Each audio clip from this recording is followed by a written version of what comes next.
Welcome to Southside News Today. It's Wednesday, February 10th. I'm Chuck Bipperman reporting.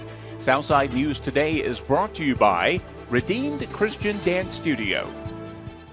A former Martinsville business owner who laundered drug money for an international cartel will serve 96 months in federal prison. Annabella Sanchez Rios, one of 13 people indicted in a federal probe of the Jalisco New Generation Cartel, a Mexican-based drug ring considered by the Justice Department to be one of the most dangerous in the world.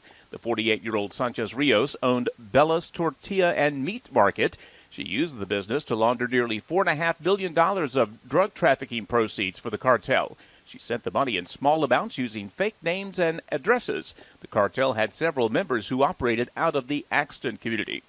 The latest COVID-19 report shows steady numbers in the local health district. State Department of Health reporting 27 new cases in Danville today. That's slightly below the 7-day average. Pennsylvania County reported 54 more cases, slightly above the weekly average. And there were 3 additional deaths included in this morning's count, bringing the local total in the city and county to 144. 360 local patients have been hospitalized. State also reporting 35 local outbreaks that have impacted more than 1,000 people, including 447 area healthcare workers. The state reports more than 3,000 new coronavirus cases for the second day in a row.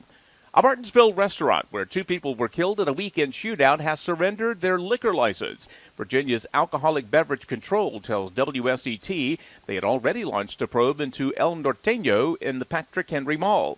A spokesperson says the restaurant surrendered their license voluntarily and permanently the following day. That means they can no longer sell alcoholic beverages. State health departments also shut down the restaurant over COVID-19 issues. 2 people have been charged with murder after the Friday's shooting. A Martinsville police officer shot one of the suspects in the parking lot when they left the restaurant chasing after another victim.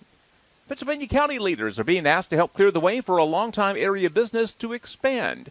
Intertape last month announced plans to bring 50 new jobs to its Ringgold plant over the next 4 years. They already have more than 300 workers on board at the site on Eagle Springs Road.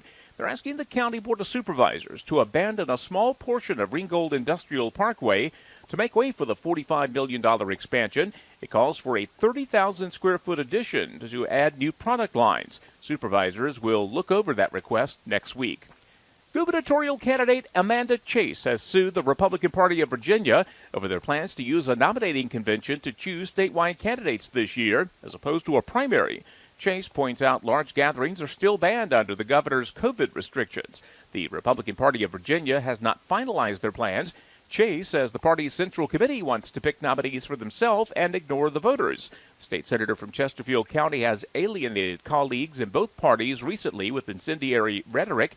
She was censured by the Senate last month. She responded with a federal lawsuit. The Pennsylvania County Department of Elections and Voter Registrar will move into the new County Elections and Training Center on Depot Street in Chatham in a couple of weeks. Now, the old building did not have enough space to handle the high volume of early voters in last year's election, to say nothing about social distancing concerns.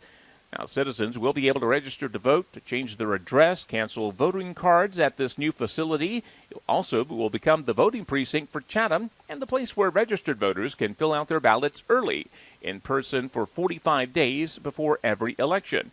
New facility was renovated with federal CARES Act money. Let's settle back now for a Positive Minute. With Live Positive, here's Dr. Joey Fawcett. I'm Dr. Joey Fawcett, coaching you to live positive today. So when was the last time you tried to take a walk with a 2-year-old? I mean, have you ever tried to take a walk with a 2-year-old that was a straight ahead walk? Just doesn't happen, does it? Children that age have an entirely different agenda. For a 2-year-old, there's no sense of accomplishment with leaving point A and traveling to arrive at point B. The only reason for even venturing out the door is the prospect of a journey, right? Or to meander between point A and point B. When you're 2 years old, the world is a new and fascinating place. Every stone deserves investigation. Every mud puddle calls you to jump in it. Every creepy, crawly creature must be scrutinized and subjected to awe or torture or screams of delight and horror, right? When you're 2 years old, the only possible reason for finally arriving at point B is so that now you can begin the trek back to point A. In this new year, don't be in too big a hurry to get where you're going.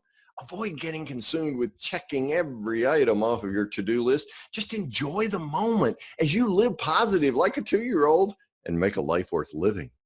Coaching you to live positive today, I'm Dr. Joey Fawcett. Thanks, Joe. Your forecast calling for cloudy skies tonight, 30% chance of rain, lows down to 42. Tomorrow's going to be a cold, cloudy, and rainy day, highs inching up only to 46 degrees. That's a look at your Southside News today. It's been brought to you by Redeemed Christian Dance Studio. I'm Chuck Vipperman. Have a great evening.